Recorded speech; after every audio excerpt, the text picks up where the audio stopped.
It's no secret that fast food is often loaded with unhealthy ingredients and high levels of sodium, sugar, and fat.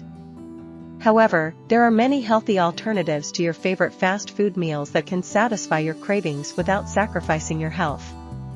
Instead of a greasy burger and fries, try a homemade turkey burger on a whole wheat bun with a side of baked sweet potato fries.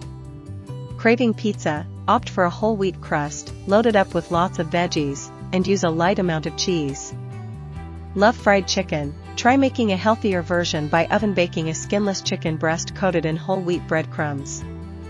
For those who can't resist Mexican food, swap out the heavy burrito for a burrito bowl with brown rice, black beans, grilled chicken, or tofu.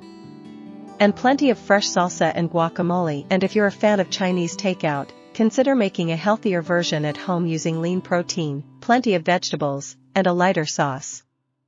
By making small adjustments and choosing healthier ingredients, you can still enjoy the flavors and satisfaction of your favorite fast food meals while staying on track with your health goals. Experiment with different recipes and ingredients to find new healthier versions of your beloved fast food dishes.